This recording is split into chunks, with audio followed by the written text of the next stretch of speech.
استغفر الله العظيم استغفر الله العظيم استغفر الله العظيم الذي لا إله إلا هو الحي القيوم وأتوب إليه. الفاتحة إلى حضرة حبيب سيدنا محمد صلى الله عليه وسلم وعلى آله وأصحابه وذريته وعلى الكرام، ثم إلى روح سيدنا الفاكر المقدم محمد بن علي بن وصلاة فروعه وجميع سادة علي أبي علوي وذوي الحقوق عليهم أجمعين، ثم إلى روح جميع الأولياء والعلماء من والشهداء والصالحين وجميع مشايخنا ومعلمنا الله الكريم يعلي درجاتهم في الجنة وينفعنا وذريتنا وأحبابنا ومن معنا بأسرارهم وأنوارهم وعلومهم ونفحاتهم في الدين والدنيا والآخرة. الفاتحة. الحمد لله رب العالمين الرحمن الرحيم مالك يوم الدين إياك نعبد وإياك نستعين اهدنا الصراط المستقيم صراط الذين أنعمت عليهم غير المغضوب عليهم ولا الضالين. السلام عليكم ورحمة الله وبركاته. بسم الله الرحمن الرحيم. الحمد لله رب العالمين وبه نستعين على أمور الدنيا والدين. أشهد أن لا إله إلا الله وحده لا شريك له الملك الحق المبين، وأشهد أن سيدنا محمدا عبده ورسوله الصادق الوعد الأمين. اللهم صل وسلم على سيدنا محمد وعلى آله وصحبه ومن تبعهم إلى يوم الدين، أما بعد. سبحانك لا علم لنا إلا ما علمتنا إنك أنت العليم الحكيم، ولا حول ولا قوة إلا بالله العلي العظيم. ربي اشرح لي صدري ويسر لي أمري واحلل عقدة من لساني يفقهوا قولي وسدد لساني واهدي قلبي بحق سيدنا محمد صلى الله عليه وسلم. اللهم أغننا بالعلم وزينا بالحلم وأكرمنا بالتقوى وجملنا بالعافية. اللهم اجعلنا من السعداء المقبولين ولا تجعلنا من الأشقياء المردودين، واجعلنا ممن يستمعون القول فيتبعون أحسنه، والحمد لله رب العالمين. Hadratul Mukarramin wal Muhtaramin yang sama-sama kita muliakan dan kita cintai, para habaib, para syaraib, para asatijah, para guru-guru agama, para pengurus Masjid Darun Ni'mah, bapak-bapak, ibu-ibu, hadirin wal hadirat, muslimin dan muslimat rahimakumullah.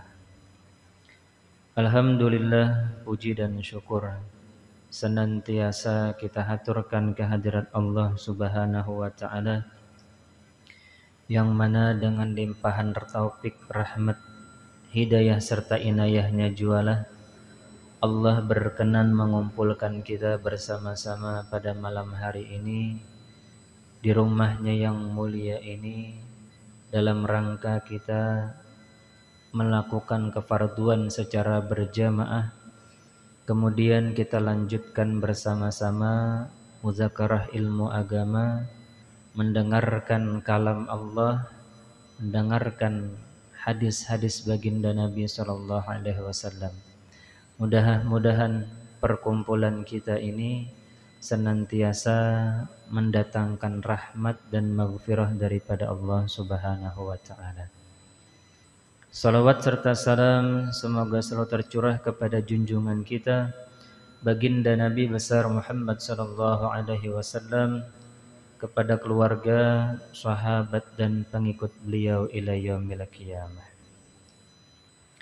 Alhamdulillah, pada malam hari ini kita sudah berada di malam ke-10 daripada bulan Rajab. Bulan salah satu di antara daripada 4 bulan yang dimuliakan oleh Allah Subhanahu wa taala. Sebagaimana firman Allah, inna iddatash syuhuri indallah isna asyara syahran fi kitabillah yauma khalaqas samawati wal ard minha arba'atun hurum. Dzalikat dinul qayyim fala tajrimu fihinna anfusakum. Sesungguhnya bilangan bulan di sisi Allah itu ada 12 bulan. Manakala Allah menciptakan langit dan bumi. Di antaranya ada 4 bulan yang mulia. Kemudian 4 bulan ini diperjelas oleh baginda Nabi sallallahu alaihi wasallam dalam sabdanya, as-sanatu isna asyara syahran minha arba'atun hurum. Dalam setahun ada 12 bulan. Setengahnya ada 4 bulan yang dimuliakan. Salah satu mutawaliyatun, 3 yang berturut-turut, Zulqa'dah, Zulhijjah dan Muharram, 11, 12, 1, wa Rajabul Mudhar alladzi baina Jumada wa Sya'bana, dan Rajab di bulan ke-7 yang ada di antara Jumadil Akhir dan Sya'ban. Nah, alhamdulillah kita sudah berada di 10 malam ke-10 daripada bulan Rajab ini. Bulan Rajab ini disebut juga sebagai Syahrul Asab.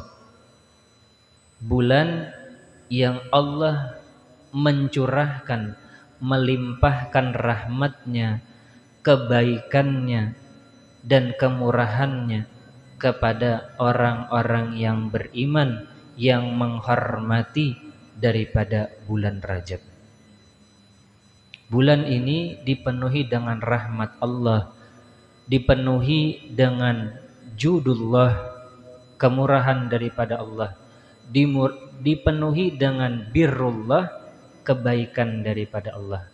Itu diambil daripada 3 kosakata bulan Rajab, ra, jim, dan ba.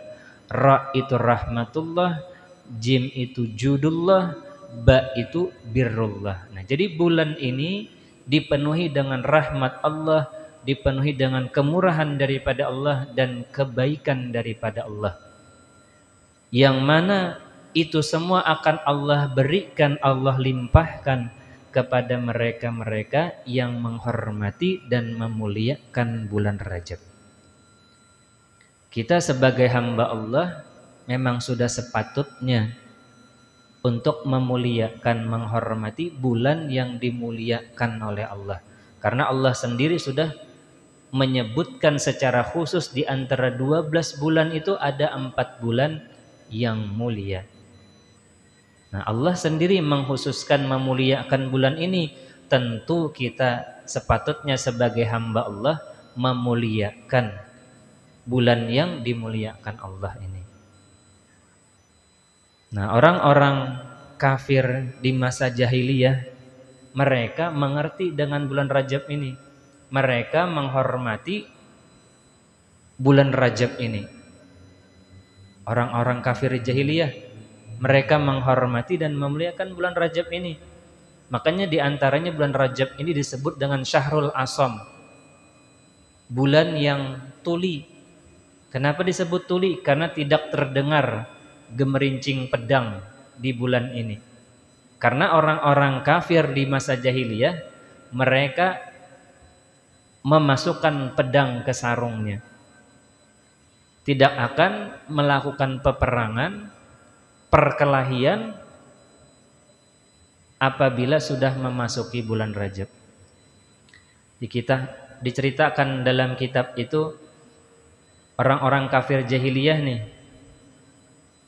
Dalam kitab Gunyah karangan Syekh Abdul Qadir Al-Jilani, orang-orang kafir Mekah, mereka apabila hendak mencari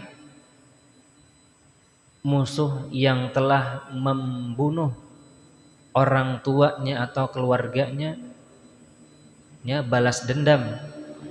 Nah, manakala mencari menemukan orang yang sudah membunuh kerabatnya, hendak balas dendam nih.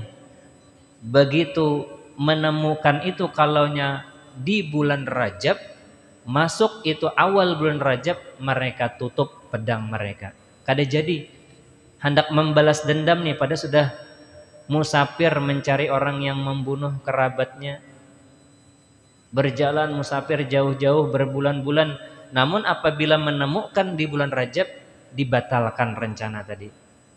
Itu dihutangi karena di bulan yang lain, habis bulan Rajab hanyar membalas pulang. Nah, itu makanya disebut Syahrul Asham, tidak terdengar gemerincing perang, pedang. Tutup semua pedang. Perkelahian manakala sedang berkecamuk perang. Begitu tank masuk bulan Rajab, ampihan semua perang. Nah, ini orang-orang kafir di masa jahiliyah. Mereka mengerti dan menghormati daripada bulan Rajab. Nah, kita lagi yang sudah sepatutnya, semestinya, yang orang yang beriman dengan Allah dan Rasulnya, lebih lagi kita seharusnya memuliakan bulan yang dimuliakan oleh Allah Subhanahu wa ta'ala. Dalam sebuah riwayat disebutkan, ala fa'akrimu rajaba yukrimkumullah bi alfi karamatin. Ala, perhatian, fa'akrimur rajaba, muliakanlah oleh kalian akan bulan Rajab. Yukrimkumullah azza wa jalla bi alfi karamatin. Niscaya memuliakan akan kalian oleh Allah azza wa jalla dengan 1000 kemuliaan, dengan 1000 karamat kemuliaan. Nah, kalau kita memuliakan dan menghormati bulan Rajab. Hadirin wal hadirat yang dirahmati Allah. Nah, bagaimana caranya kita memuliakan dan menghormati bulan Rajab?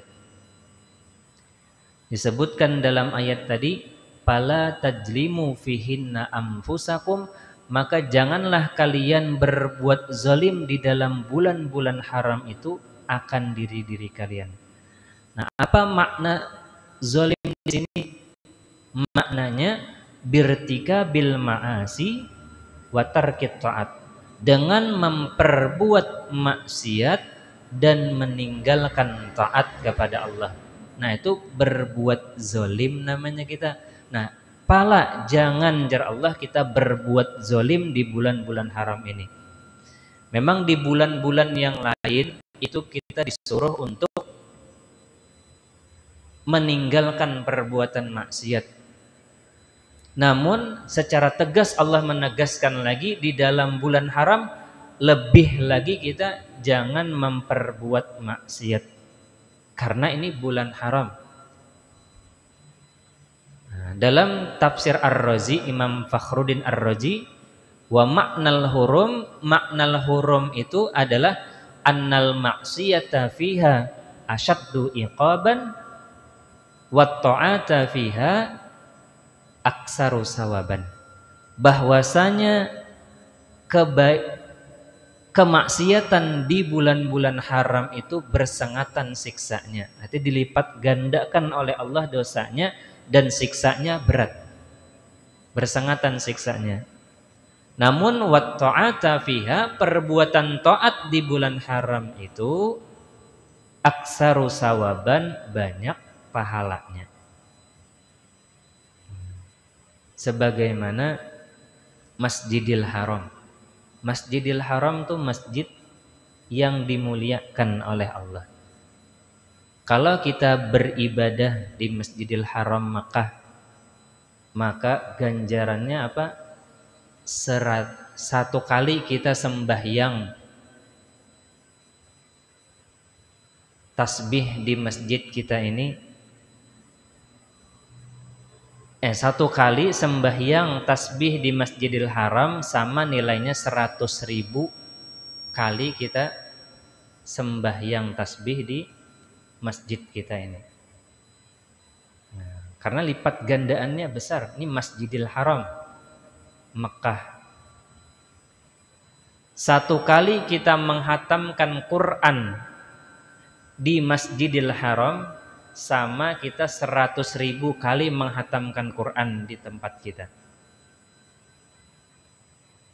1000 kita bersedekah di Masjidil Haram sama berapa? 100 juta kita bersedekah di sini. 1000 aja nyar. Apalagi 10.000 bersedekah di Masjidil Haram. Berapa? 1.000.000.000. Nah, kada suah kita bersedekah sampai 1.000.000.000. Kada pernah bersedekah 1.000.000.000 100 juta gin kada. Tapi kalau kita bersedekah di Masjidil Haram 1.000 sama 100 juta. Kalau kita bersedekah di Masjidil Haram 10.000 sama dengan 1.000.000.000. Karena lipat gandaannya 100.000. Ini Masjidil Haram. Masjidil Haram Makkah itu adalah satu tempat yang dicintai oleh Allah. Khairu ibadatin ala wajhil ardi wa habbuha ilallah Makkah. Sepaling baik ibadah di atas permukaan bumi ini dan sepaling baik tempat di muka bumi ini adalah Mekah. Nah, sepaling dicintai kepada Allah Mekah ini. Ahabbuha ilallah, dan sepaling dicintai negeri kepada Allah adalah Mekah. Nah, saking cintanya Allah kepada kota Mekah itu, Allah ganjar satu sholat itu sama dengan 100.000. Nah, satu sholat sama dengan 100.000 gandaannya. Ini Masjidil Haram. Namun maksiat di situ juga dilipat gandakan juga oleh Allah. Kalau kita berbuat maksiat di situ, karena ini Masjidil Haram, masjid yang dimuliakan Allah. Nah, bandingannya sama dengan bulan haram ini. Ini bulan haram, bulan yang dimuliakan Allah. Nah, Allah dengan tegas, fala tajlimu fihinna anfusakum, jangan kalian berbuat zalim kepada diri kalian di dalam bulan itu. Birtika bil ma'asi wa tarki ta'at, dengan memperbuat maksiat yang dilarang oleh Allah dan meninggalkan ketaatan. Nah, jadi di antara cara kita untuk memuliakan bulan haram ini, kita jauhi kemaksiatan kepada Allah. Kalau di bulan-bulan lain mata masih dilepaskan untuk memandang kepada yang diharamkan. Di bulan Rajab dijaga baik-baik mata, jangan sampai memandang kepada yang haram. Di bulan-bulan yang lain lisan masih mau menggibah, memfitnah, namam, anjur atar, berdusta. Di bulan Rajab ini lebih lagi dijaga, jangan sampai lisan ini jatuh kepada dosa-dosa. Tangan, kaki, dan sebagainya, telinga, hati. Kalau hati ini masih bisa bergeritik kepada hal-hal yang tidak dibenarkan, nah, di bulan Rajab ini dijaga hati agar jangan sampai bergeritik hati kepada hal-hal yang dilarang. Nah, ini sebagai bentuk kita memuliakan, menghormati bulan yang dimuliakan oleh Allah. Dan jangan ditinggalkan taat. Artinya apa? Perbanyaklah perbuat taat, ditingkatkan baik kualitas atau kuantitas daripada ibadah kita di bulan Rajab ini. Karena tadi bulan Rajab ini ibadah di situ aksaru sawaban, banyak pahalanya. Kalau di bulan-bulan lain kita misalnya kada biasa sembahyang duha. Nah, kalau di bulan Rajab sembahyang duha. Kalau di bulan-bulan lain sembahyangnya duha cuma 2 rakaat, di bulan Rajab ditambahi jadi 4 rakaat. Di bulan-bulan lain kada terbiasa sembahyang witir. Sembahyang witir hingga bulan Ramadan. Pada sembahyang witir ini tiap malam, tiap bulan disunatkan. Nah, di bulan Rajab jangan ditinggalkan pulang sembahyang witir. Kalau terbiasa sembahyang witir sudah 3 rakaat, nah ditingkatkan 5 rakaat ya. Mengaji, membaca Al-Quran sehari ini biasanya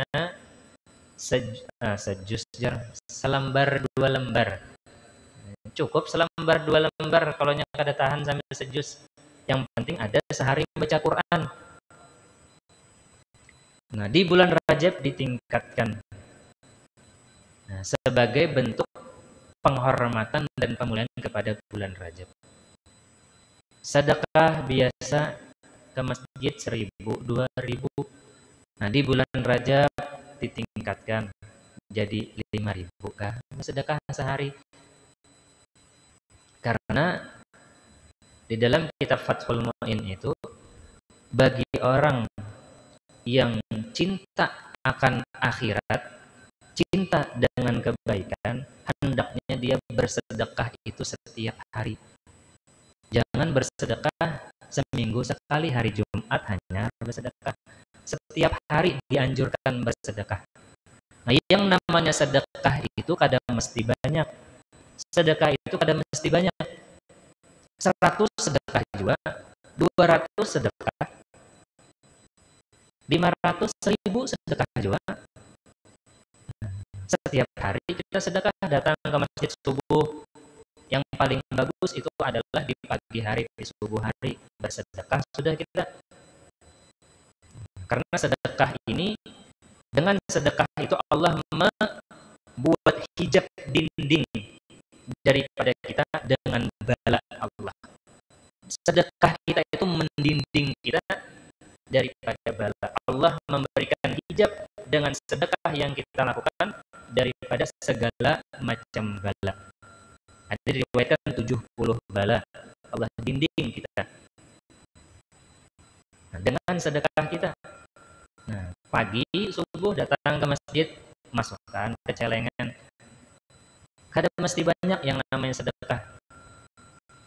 Sedikit sedekah juga. Yang penting ada setiap hari ini kita bersedekah.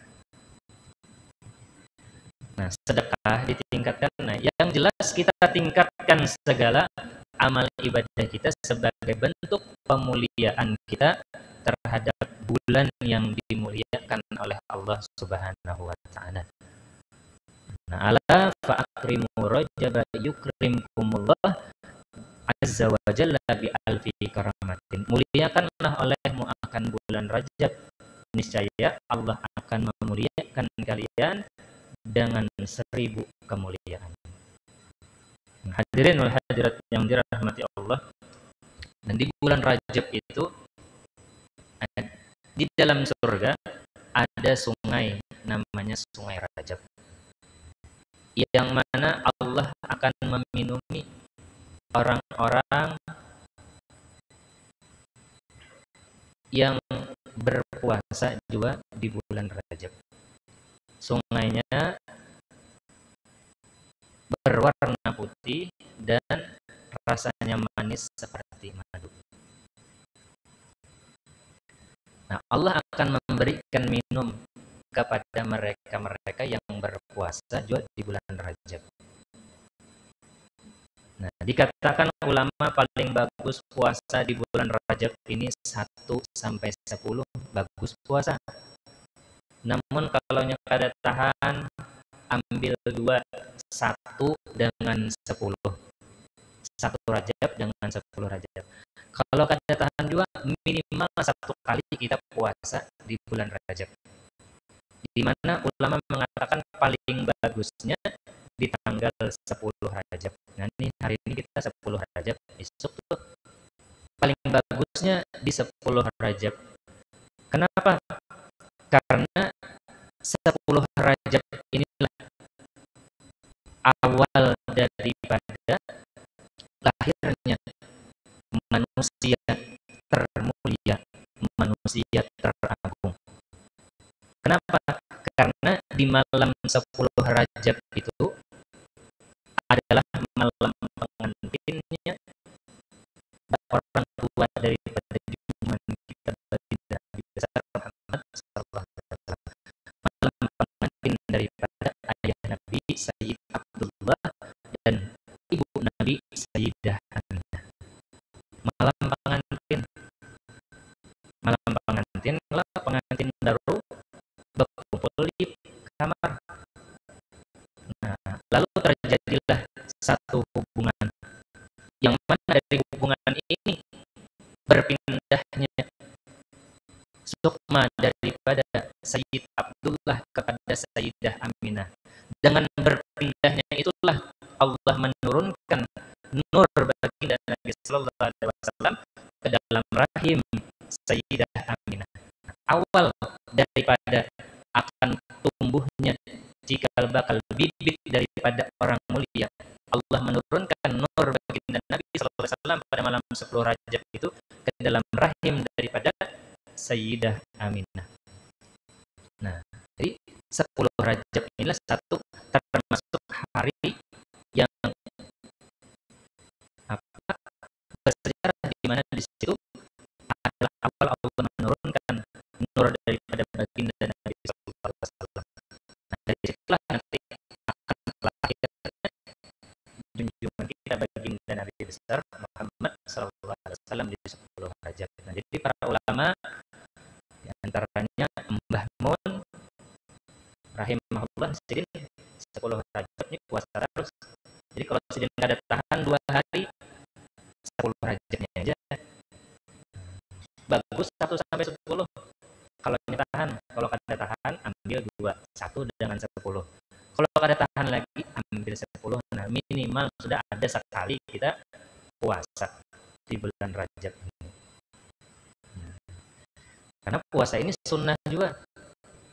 Siapa yang mengatakan mengharamkan puasa, melarang puasa, membid'ahkan puasa, puasa ini sunnah daripada baginda Nabi Sallallahu Alaihi Wasallam. Nabi itu puasa, kadang kada di bulan-bulan haram. Nah, artinya Nabi ada melakukan puasa-puasa sunnah.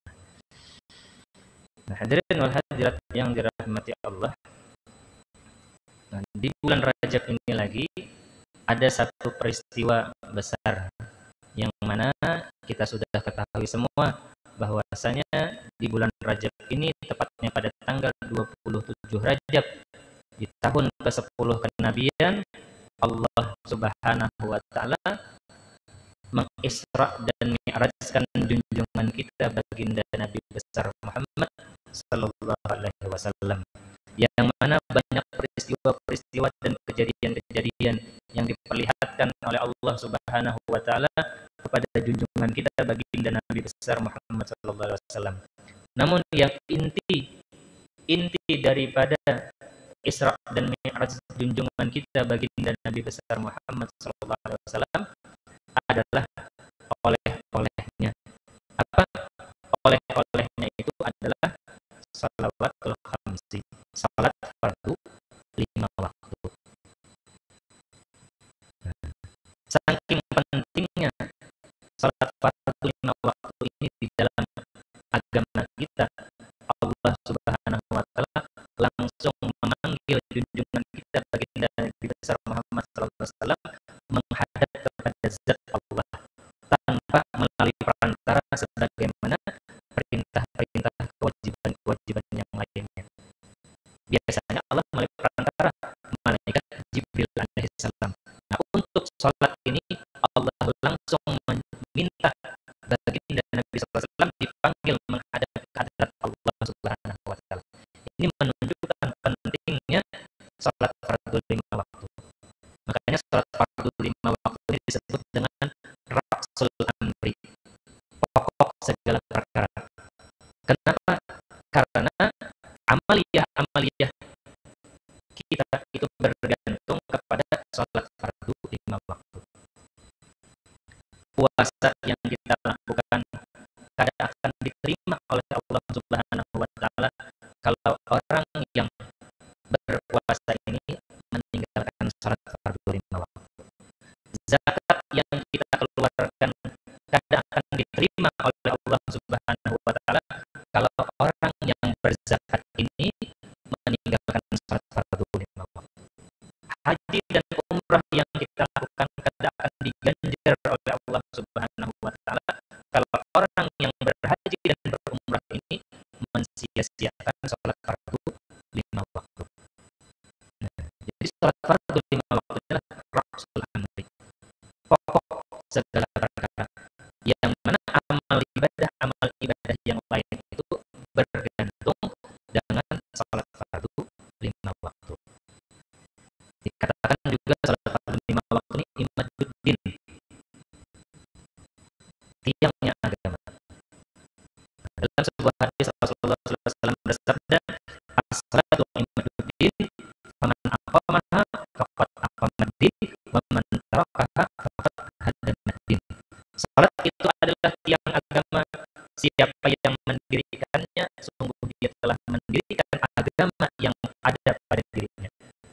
Faman tarakaha, barang siapa meninggalkannya, faqad hadamaddin, sungguh dia telah meruntuhkan agama yang ada pada dirinya. Dalam riwayat yang lain Rasulullah SAW bersabda, ma ya'ba'ullah bi syai'in min hasanati man yudayyi'u shalah. Allah tidak memperdulikan sedikit pun kebaikan daripada orang-orang yang mensia-siakan salat. Allah tidak memperdulikan sedikit pun amal kebaikan kita, sedekah kita, perbuatan baik kita, menolong orang lain, puasa kita, puasa sembahyang sunat kita, zakat kita, haji kita, dan umrah kita, ada Allah pandang kalau kita mensia-siakan salat. Ma ya'ba'ullah bi syai'in min hasanati man yudayyi'u shalah. Allah tidak memperdulikan sedikit pun kebaikan daripada orang-orang yang mensia-siakan salat. Makna mensia-siakan salat ini apa? Makna mensia-siakan salat ini adalah salat itu dikerjakan tapi di luar waktunya, bukan ditinggalkan. Ditinggalkan itu apalagi dikerjakan tapi di luar waktunya.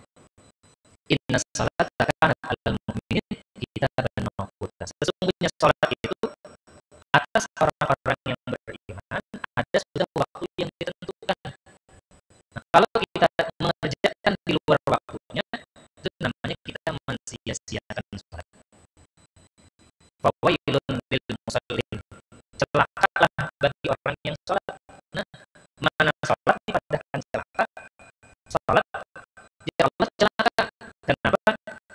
Alladzina hum an salatihim sahun. Mereka yang daripada salat mereka sahun. Dalam tafsir lain maksudnya apa? Sahun ini dikerjakan di luar waktunya, bukan di dalam waktunya, itu namanya sahun. Nah, melalaikan salat. Dan Rasulullah SAW bersabda, salah satu layak balullah minhum salatahum. Ada 3 orang yang Allah tidak menerima daripada mereka akan salat mereka. Pertama, man taqaddama qauman wa hum lahu karihun. Orang-orang yang jadi imam, memimpin satu kaum, namun jamaahnya kada ketujuh. Jamaahnya benci, kada senang dengan imam tadi. Nah, ini kada diterima oleh Allah sembahyangnya. Maksud yang kada ketujuh ini karihun tuh jamaah hendak hampir sebagian besar jamaah kada ketujuh 90%. Kalau 1-2 orang aja yang kada ketujuh dengan imam itu maklum aja.